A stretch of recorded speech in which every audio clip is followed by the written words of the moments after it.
തീവ്ര വോട്ടർ പട്ടിക പരിഷ്കരണം നടപ്പാക്കുന്നതിൽ BLOമാരോട് കനിയാതെ തെരഞ്ഞെടുപ്പ് കമ്മീഷൻ. തദ്ദേശ തെരഞ്ഞെടുപ്പിൽ പ്രിസൈഡിംഗ് ഓഫീസറായും പോളിംഗ് ഓഫീസറായും BLOമാരെ അവരുടെ ഡ്യൂട്ടിക്ക് ശേഷം നിയമിച്ചു. ഡിസംബർ 4-ന് ജോലി കഴിയുന്നതിനാലാണ് തെരഞ്ഞെടുപ്പ് ഡ്യൂട്ടിക്ക് നിയോഗിക്കുന്നതെന്നാണ് വിശദീകരണം. SIR നടപ്പാക്കുന്നതിനുള്ള സമയം നീട്ടാനാകില്ലെന്നും എന്യൂമറേഷൻ ഫോം ശേഖരണം ഡിസംബർ 4-നകം പൂർത്തിയാക്കാനുമാണ് നിർദ്ദേശം. അതേസമയം പയ്യന്നൂരിലെ BLO അനീഷിന്റെ ആത്മഹത്യയ്ക്ക് കാരണം ഭീഷണി എന്ന വാദം തള്ളുകയാണ് CPIM. മരണത്തിനു പിന്നിൽ കോൺഗ്രസ് BLA എന്നാണ് CPM BLAയുടെ മറുവാദം. കേൾക്കാം. എന്റെ അടുത്ത സുഹൃത്താണ് അവൻ, അതുകൊണ്ട് എന്റെ പേര് പറയില്ല. പിന്നെ അങ്ങനെ ഭീഷണിപ്പെടുത്തേണ്ട ആവശ്യമൊന്നുമില്ലല്ലോ. നമുക്ക് ആ റെക്കോർഡിൽ ഞാൻ കേട്ട സ്ഥിതിക്ക് എന്റെ പേര് അനീഷ് പറയില്ല. എന്നിട്ട് നമ്മൾ അത്ര സൗഹൃദമാണ്. മരിക്കുന്നതിന്റെ തലേ ദിവസം വരെ എന്നെ വിളിക്കുന്നത് ആ വീട് എവിടെയാണ് രാവിലെ വിളിക്കും. ഞാൻ ഓനെ ഇതുവരെ അങ്ങോട്ട് വിളിച്ചിട്ടില്ല. അങ്ങനെ ഉണ്ടെങ്കിൽ ഭീഷണിപ്പെടുത്തി എന്ന് പറയുന്ന ആൾ എന്നെ വിളിക്കൂലല്ലോ. അനീഷാന്ന് എന്നോട് പറയുന്നു, ഓൻ രാവിലെ വീട്ടിൽ വരും, ചൊറയാക്കും, ഓനെ കൊണ്ട് പ്രയാസമാണ്. പക്ഷെ ഇവനെ ഒഴിവാക്കാൻ വേണ്ടിയിട്ട് ഇവനൊരു കളവ് പറഞ്ഞതായിരിക്കും അനീഷ്. അങ്ങനെ ആവാനും സാധ്യതയില്ലേ. ഇവർ ഒരുമിച്ച് തന്നെയായിരുന്നു പോകാറ്. പക്ഷെ ഓനാണ് നിർബന്ധം, ഓൻ മാത്രമേ പോയിക്കൂടൂ എന്നുള്ള നിർബന്ധം ഓനാണുള്ളത്. ഓനാണ് ശരിക്കും ഇവനെ ഭീഷണിപ്പെടുത്തുന്നത്. അതിനിടെ SIR നടപടിക്കായി വീടുകളിലെത്തുന്ന BLOമാർ നേരിടുന്നത് വലിയ പ്രതിസന്ധിയാണെന്ന് തെളിയിക്കുന്ന ശബ്ദ സംഭാഷണം റിപ്പോർട്ടർ പുറത്തുവിട്ടു. പീരുമേട് മേഖലയിൽ രാത്രി ഫോമുമായി വീട്ടിലെത്തിയ ഒരു BLOയോട് വീട്ടുകാർ ഇറങ്ങിപ്പോകാൻ പറയുന്നതാണ് ആ ശബ്ദരേഖയിലുള്ളത്. അതുകൂടി കേൾക്കാം. പക്ഷെ നമുക്ക് കൊടുത്തിരിക്കുന്ന സമയം ഈ വീടല്ലേ ചേച്ചി, ഒന്നും സഹകരിക്കണേ, ഇതൊന്നും മേടിക്കാൻ പറ്റത്തില്ല. ഈ 9 മണിക്കൊക്കെ വന്നാൽ ഇവിടെ സഹകരണം ഒന്നും നടക്കത്തില്ല. നാളെ രാവിലെ വന്നാൽ നോക്കാം. അല്ല, എനിക്ക് ഇത് നാളെ അങ്ങോട്ട് കല്ലുമേട് പോകാനുള്ളതാണ്.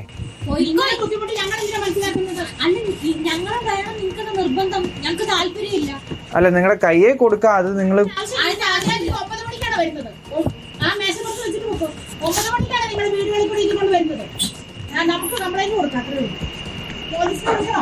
വലിയ പ്രശ്നം ഉണ്ടാക്കണ്ട, പോയിക്കോ കേട്ടോ. വിവരങ്ങളുമായി റഹീസ് റഷീദും ഗോപാൽ ശീലാസനലും അഭിജിത്ത് മുഴക്കുന്നും തത്സമയം ചേരുന്നുണ്ട്. ആദ്യം റഹീസ് റഷീദിലേക്ക്. റഹീസ് റഷീദ്, രണ്ട് കാര്യങ്ങളാണ് BLOമാർ പറഞ്ഞത്. ഒന്ന്, കുറച്ച് സമയം കൂട്ടിത്തരണം. തെരഞ്ഞെടുപ്പ് കമ്മീഷൻ പറഞ്ഞു നോ, തരില്ല. ഡിസംബർ 4-ാം തീയതിക്ക് മുമ്പ് ഈ പരിപാടി പൂർത്തിയാക്കണം. രണ്ടാമത്, ഞങ്ങളെ തെരഞ്ഞെടുപ്പ് ഡ്യൂട്ടിക്ക് ഇടരുത്. ഇലക്ഷൻ കമ്മീഷൻ പറഞ്ഞു നോ, നിങ്ങൾ ഇലക്ഷൻ ഡ്യൂട്ടിക്ക് പോകണം. 4-ാം തീയതി ഡ്യൂട്ടി കഴിഞ്ഞാൽ പിന്നെ മറ്റെന്താ പണി? അതുകൊണ്ട് തെരഞ്ഞെടുപ്പ് ഡ്യൂട്ടിക്ക് പ്രിസൈഡിംഗ് ഓഫീസർമാരായിട്ടും പോളിംഗ് ഓഫീസർമാരായിട്ടും ഇപ്പോൾ ഈ രാത്രി പകലാക്കി പണിയെടുക്കുന്ന BLOമാരെ നിയമിച്ചുകൊണ്ടുള്ള ഉത്തരവ് പുറത്തിറങ്ങാൻ പോവുകയാണ്. അപ്പോൾ തെരഞ്ഞെടുപ്പ് കമ്മീഷൻ ഈ BLOമാരുടെ ആവശ്യങ്ങളുടെ കനിയുന്നില്ലേ റഹീസ് റഷീദ്? തെരഞ്ഞെടുപ്പ് കമ്മീഷൻ BLOമാരോട് മുഖം തിരിച്ചു നിൽക്കുന്ന സമീപനമാണ് സ്വീകരിച്ചിരിക്കുന്നത്. ഡോക്ടർ അരുൺകുമാർ പറഞ്ഞ രണ്ട് സംഭവങ്ങളിലും BLOമാർക്ക് അനുകൂലമായ ഒരു തീരുമാനമല്ല എടുക്കുന്നത്. 4-ാം തീയതി, ഡിസംബർ 4-ാം തീയതിയോടുകൂടി പ്രോസസ്സ് മുഴുവൻ അവസാനിപ്പിക്കണം. ഒരു ഘട്ടത്തിലും സമയം നീട്ടി നൽകാൻ കഴിയില്ല എന്ന നിലപാട് സംസ്ഥാന തെരഞ്ഞെടുപ്പ് കമ്മീഷൻ ഇന്നലെ വിളിച്ചു ചേർത്ത ജില്ലാ കളക്ടർമാരുടെ യോഗത്തിൽ കമ്മീഷന്റെ ഭാഗത്തു നിന്നുള്ള കാര്യങ്ങൾ കൃത്യമായി പറഞ്ഞു. അതിന് ചില സഹായങ്ങൾ നൽകാം. അതായത് സൂപ്പർവൈസർമാർ BLOമാരെ സഹായിക്കണം, വില്ലേജ് ഓഫീസുകളിൽ നിന്ന് BLOമാരുടെ ഫോമുകൾ അപ്ലോഡ് ചെയ്യാനുള്ള സൗകര്യങ്ങൾ നൽകാം എന്നതടക്കമുള്ള ചില സഹായങ്ങൾ ചെയ്യാമെന്ന് പറഞ്ഞതല്ലാതെ രാഷ്ട്രീയ പാർട്ടികൾ ഉന്നയിച്ചതുപോലെ BLOമാർ ഉന്നയിച്ചതുപോലെ നടപടിക്രമങ്ങളുടെ സമയം നീട്ടി നൽകാൻ കഴിയില്ല എന്ന് കൃത്യമായി തന്നെ തെരഞ്ഞെടുപ്പ് കമ്മീഷൻ അറിയിച്ചു കഴിഞ്ഞു. മറ്റൊന്ന്, സംസ്ഥാനത്തെ തെരഞ്ഞെടുപ്പ് ഡ്യൂട്ടിയിലുള്ള BLOമാർ തെരഞ്ഞെടുപ്പ് ഡ്യൂട്ടിയുടെ ഭാഗമാകേണ്ടതില്ല എന്നതായിരുന്നു സംസ്ഥാനത്തെ തെരഞ്ഞെടുപ്പ് കമ്മീഷനും ഒപ്പം ചീഫ് ഇലക്ടറൽ ഓഫീസറും ജില്ലാ കളക്ടർമാരും നടത്തിയ യോഗത്തിലുണ്ടായ തീരുമാനം. അത് മറികടന്ന്, അതായത് 9-ാം തീയതി നടക്കുന്ന വോട്ടെടുപ്പിലും 11-ാം തീയതി നടക്കുന്ന വോട്ടെടുപ്പിലും BLOമാരായി രാവും പകലും പണിയെടുത്ത ആളുകൾ വോട്ടെടുപ്പിന്റെ ഭാഗമാകണം എന്ന് ജില്ലാ കളക്ടർമാർ തെരഞ്ഞെടുപ്പ് കമ്മീഷൻ പറഞ്ഞതനുസരിച്ച് അതിന്റെ നടപടിക്രമങ്ങൾ തുടങ്ങി. പല BLOമാർക്കും അത് സംബന്ധിച്ച നോട്ടീസ് അയച്ചു. ആ നോട്ടീസ് നമ്മൾ കണ്ടതുമാണ്. അതിൽ തെരഞ്ഞെടുപ്പ് കമ്മീഷൻ പറയുന്നത് 4-ാം തീയതിയോടുകൂടി BLOമാരുടെ പണി കഴിയുകയാണ്.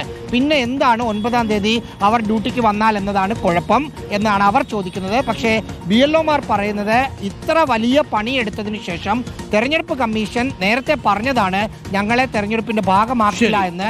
വീണ്ടും അതിൻ്റെ ഭാഗമാക്കുകയാണ്. കാരണം തെരഞ്ഞെടുപ്പ് ദിവസം പ്രിസൈഡിംഗ് ഓഫീസറൊക്കെ ആകുകയാണെന്ന് പറഞ്ഞാൽ തലേ ദിവസം തന്നെ അതിൻ്റെ ഭാഗമായി നിൽക്കേണ്ടി വരും ഈ ഇതിൻ്റെ പോളിംഗ് ബൂത്തുമായി. അതൊരു ബുദ്ധിമുട്ടാണ്. കാര്യം രണ്ട് ഡ്യൂട്ടിയും ഇവരെ ഏൽപ്പിക്കുന്നു എന്നുള്ളതാണ് ഒരു പ്രധാനപ്പെട്ട കാര്യം. നേരത്തെ അങ്ങനെയല്ല പറഞ്ഞിരുന്നത്, ഇവരെ തെരഞ്ഞെടുപ്പ് ഡ്യൂട്ടിയിൽ നിന്ന് മാറ്റി നിർത്താമെന്ന് പറഞ്ഞിരുന്നു. പക്ഷേ ഇപ്പോൾ ഇവർക്ക് ആ തെരഞ്ഞെടുപ്പ് ചുമതല കൂടി നൽകുകയാണ്. നമുക്കിപ്പം അഭിജിത്ത് മുഴക്കുന്നുണ്ട്. അഭിജിത്ത് മുഴക്കുന്നതിനിടയിൽ അനീഷ് ജോർജ്, കണ്ണൂരിൽ ആത്മഹത്യ ചെയ്ത BLO അനീഷ് ജോർജിന്റെ മരണത്തിൽ ആരോപണ പ്രത്യാരോപണങ്ങളുമായി കോൺഗ്രസും CPM-ഉം വരികയാണ്. കോൺഗ്രസ് ആക്ഷേപിക്കുന്നത് CPM-ന്റെ BLA ഭീഷണിപ്പെടുത്തിയെന്നാണ്. CPM-ന്റെ BLA റഫീഖ് പറയുന്നത് കോൺഗ്രസ് BLA-യും സ്ഥാനാർത്ഥിയുമായ വൈശാഖാണ് ഭീഷണിപ്പെടുത്തിയതെന്നാണ്. എന്താണ് അനീഷ് ജോർജിന്റെ മരണത്തിൽ രാഷ്ട്രീയ ആരോപണ പ്രത്യാരോപണങ്ങളുടെ സ്വഭാവം?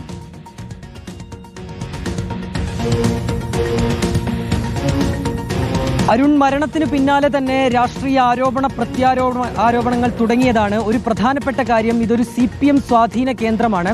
അതിനാൽ തന്നെ അവിടെ ഈ അനീഷിനെ കൃത്യമായി പ്രവർത്തിക്കാൻ കഴിയുന്നില്ല.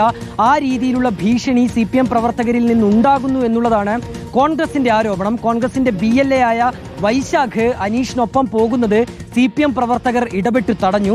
അതിൽ തന്നെ CPM-ന്റെ BLA ആയ റഫീഖിനെതിരെയായിരുന്നു ഇന്നലെ DCC പ്രസിഡന്റ് മാർട്ടിൻ ജോർജ് വാർത്താ സമ്മേളനം നടത്തി ആരോപണം ഉന്നയിച്ചത്.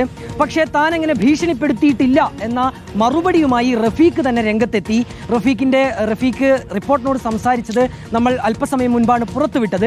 ഒപ്പം തന്നെ CPM-ന്റെ ജില്ലാ സെക്രട്ടറിയും കോൺഗ്രസ് ആരോപണം തള്ളുകയാണ്. ആ രീതിയിലുള്ള ഏതെങ്കിലും സമ്മർദ്ദം തങ്ങൾ അനീഷിന് മേൽ ചുമത്തിയിട്ടില്ല അല്ലെങ്കിൽ ചെലുത്തിയിട്ടില്ല എന്നുള്ളതാണ് ഇതിനൊരു മറുപടിയായി CPM-ഉം പറയുന്നത്.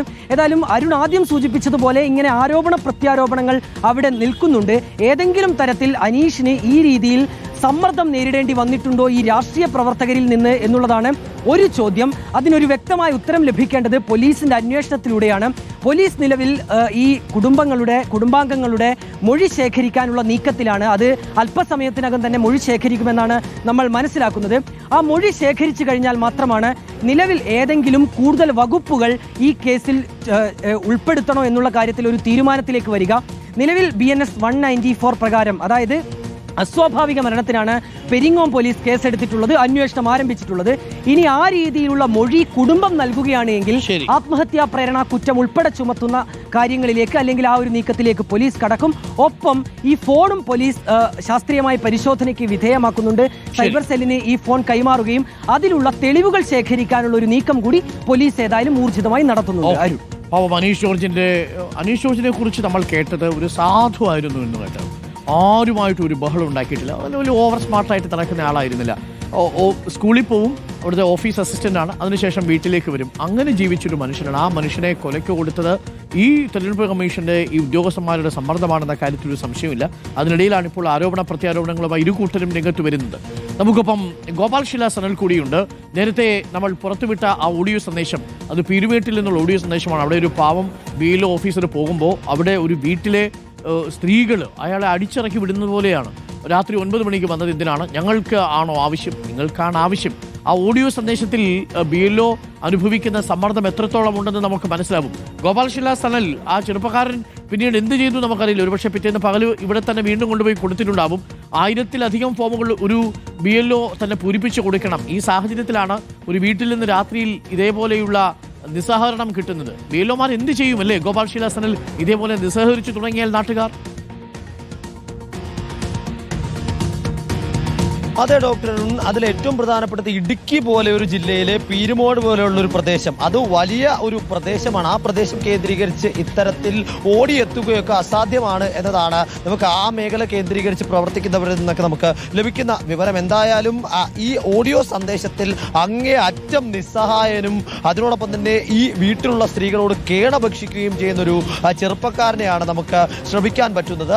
അദ്ദേഹം അതിൽ പറയുന്നത് ഇലക്ഷൻ കമ്മീഷന്റെ പ്രക്രിയയാണ്, കമ്മീഷൻ ഏൽപ്പിച്ച ജോലിയാണ്, ആ ജോലി ചെയ്യുന്നതിന് വേണ്ടിയിട്ടാണ് താൻ വന്നത് എന്ന് പറയുമ്പോൾ ആ രാത്രി 9 മണിക്കല്ല ജോലി ചെയ്യാൻ വേണ്ടി വരേണ്ടത്. അത് ഞങ്ങൾക്ക് വേണ്ട, ഞങ്ങൾക്ക് താല്പര്യമില്ല, നിങ്ങളുടെ ബുദ്ധിമുട്ടൊന്നും ഞങ്ങൾക്ക് അറിയേണ്ട കാര്യമില്ല, വേണമെങ്കിൽ പോയിട്ട് നാളെ വരൂ, ഇന്ന് ഞങ്ങൾ സഹകരിക്കില്ല, ഒന്ന് സഹകരിക്കണേ ചേച്ചി, ഇതൊന്ന് വാങ്ങി വെച്ചാൽ മാത്രം മതി എന്ന് പറയുമ്പോൾ ഞങ്ങൾ സഹകരിക്കില്ല, ഈ രാത്രിയുള്ള ഒരു പരിപാടിയും ഇവിടെ നടക്കില്ല എന്ന തരത്തിലേക്ക് രൂക്ഷമായ ഭാഷയിലാണ് ഈ ചെറുപ്പക്കാരനോട് ചെറുപ്പക്കാരനോട് ഈ രണ്ട് സ്ത്രീകൾ സംസാരിക്കുന്നത്. പോലീസിനെ വിളിക്കും, നിങ്ങൾ പോയില്ലെങ്കിൽ ആ മേശപ്പുറത്തെങ്ങാനും വെച്ചിട്ട് പോകൂ എന്ന് ഒരു താക്കീതിന്റെ സ്വരത്തിൽ, ഒരു ഭീഷണിയുടെ സ്വരത്തിൽ കൂടി ഈ സ്ത്രീകൾ ഈ ചെറുപ്പക്കാരനോട് പറയുന്നുണ്ട്. അപ്പോൾ പറയുന്നു, എനിക്കിത് ഇന്ന് തന്നെ തന്നേ മതിയാവൂ. കാരണം ഇലക്ഷൻ കമ്മീഷന്റെ മാനദണ്ഡ പ്രകാരം ഒരു ദിവസം ചുമതലപ്പെടുത്തുന്ന എന്യൂമറേഷൻ ഫോമുകൾ അന്ന് തന്നെ വിതരണം ചെയ്ത് അന്ന് വൈകുന്നേരത്തിനുള്ളിൽ അത് ബന്ധപ്പെട്ട വെബ്സൈറ്റിൽ എൻ്റർ ചെയ്യേണ്ടതായിട്ടുണ്ട്. അതുകൊണ്ട് തന്നെ നാളെ കല്ലുമേട് എന്ന് പറയുന്ന പ്രദേശം